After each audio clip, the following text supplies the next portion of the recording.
خدا باپ اور بیٹے اور قدس کے نام سے آمین۔ خداوند آپ سب کے ساتھ ہو۔ امید کرتا ہوں گھرانوں میں اور زندگیوں میں میرے یسوع کا بڑا فضل ہوگا۔ آپ سب کو میری طرف سے شالوم۔ کلام مقدس ہماری یوں رہنمائی کرتا ہے کہ جب شاگرد اپنے یسوع کے ساتھ تھے تو انہوں نے یسوع سے کہا، اے خداوند ہمیں دعا کرنا سکھا۔ تو میرے خداوند نے فرمایا کہ جب تم دعا کرو تو یوں کہو، اے ہمارے باپ تو جو آسمان پر ہے، تیرا نام پاک مانا جائے، تیری بادشاہی آئے، تیری مرضی جیسی آسمانوں پہ پوری ہوتی ہے زمین پر بھی ہو۔ ہمارے روزینہ کی روٹی آج ہمیں دے، اور جس طرح ہم اپنے قصورواروں کو معاف کرتے ہیں تو بھی ہمارے قصور ہمیں معاف کر، اور ہمیں آزمائش میں نہ پڑنے دے بلکہ ہمیں برائی سے بچا، کیونکہ بادشاہت، قدرت اور جلال ہمیشہ تیرا ہی ہے، آمین۔ میرے عزیزو، اے ہمارے باپ کی دعا، اس کو سب دعاؤں کا سردار بولا گیا ہے، یعنی اس کو دعاؤں میں سب سے بڑی دعا کہا گیا ہے، لیکن اکثر ہم اسے ایک رٹے کے طور پر پڑھتے ہیں، یعنی ہم نے اس کو رٹ لیا ہوا ہے، بس اے ہمارے باپ پڑھیں۔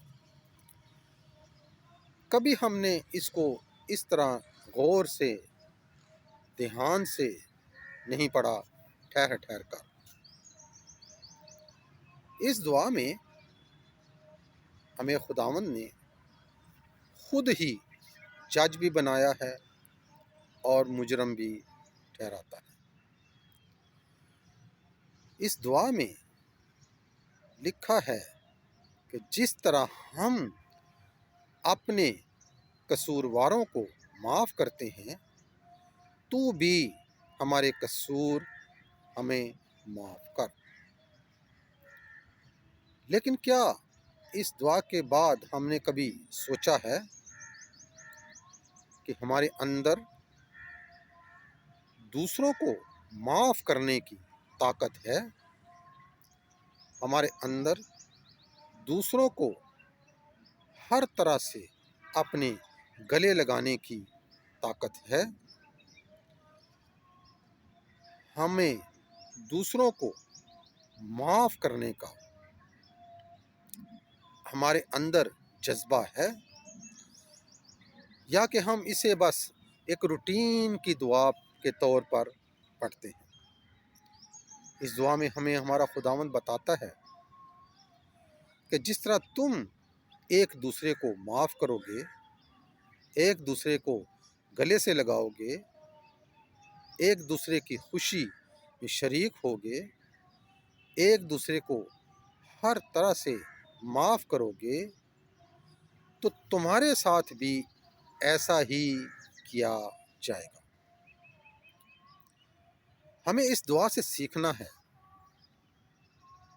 کہ ہمارا خداوند ہمیں معافی کی دعوت دیتا ہے، ہمارا خداوند ہمیں رحم دلی کی دعوت دیتا ہے، ہمارا خداوند ہمیں ہر طرح سے ایک دوسرے سے پیار کرنے کی دعوت دیتا ہے، اور آج ہمیں وہ اس دعا میں صاف صاف بتاتا ہے کہ جس پیمانے سے تم دوسروں کو ناپتے ہو اسی پیمانے سے تمہارے لیے بھی ناپا جائے گا۔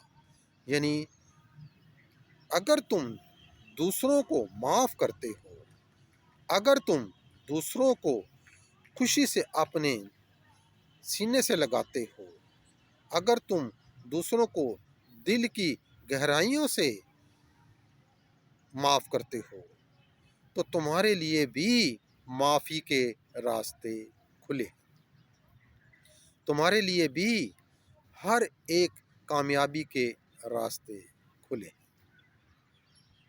اور پھر اسی لیے کلام مقدس میں لکھا ہے کہ جس طرح تم چاہتے ہو کہ لوگ تمہارے ساتھ کریں، تم بھی ان کے ساتھ ویسا ہی کرو۔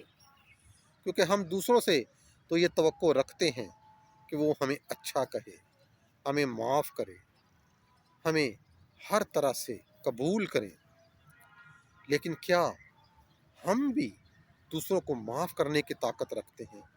ہم بھی دوسروں کو دل سے قبول کرنے کی طاقت رکھتے ہیں؟ آج ہمیں صبح اس بات پر سوچنا ہے، غور و خوض کرنا ہے کہ کیا ہم اپنے اندر خداوند کی، اپنی زندگی میں خداوند کی اس بات کو پورا کرتے ہیں؟ نہ کہ ہم ہر روز ایک رٹے کے طور پر اس دعا کو پڑھتے جاتے ہیں، یا پھر کبھی ہم نے اس دعا پر غور و خوض کیا ہے کہ یہ اور بھی ہمیں بہت کچھ سکھاتی ہے۔ سو آج ہم نے اے ہمارے باپ کی دعا میں سب سے پہلے یہ سیکھنا ہے کہ جیسے ہم دوسروں کے گناہوں کو، غلطیوں کو، قصوروں کو معاف کرتے ہیں، تو بھی ہمارے گناہ، غلطیاں، قصور ہمیں معاف کر۔ خداوند خدا آج ہمیں یہ توفیق عطا کرے کہ ہمارے دلوں کو کھولے، ہمارے ذہنوں کو کھولے، تاکہ ہم خداوند کی اس دعا کو دل سے پڑھیں اور دل سے اس کو قبول کریں اور دل سے اس کو سمجھ کر اس پر عمل کرنے والے بنیں۔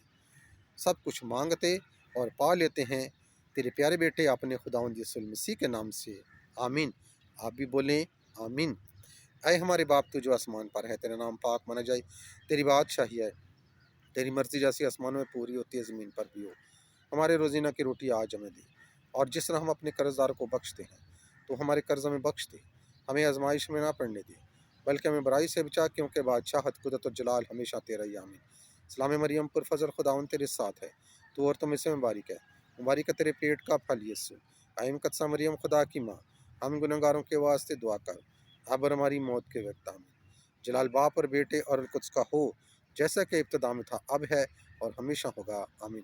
اب ہمارے خداوند یسوع مسیح کا فضل، خدا باپ کی محبت، پاک روح کی رفاقت و شراکت اب سے لے کر ہمیشہ تک ہم سب کے ساتھ، ہمارے گھرانوں کے ساتھ، ہمارے بچوں کے ساتھ، تمام مسیح خاندانوں کے ساتھ، کل کائنات کے ساتھ اب سے لے کر ہمیشہ تک ہوتی رہے، آمین۔ باپ اور بیٹے اور قدس کے نام سے، آمین۔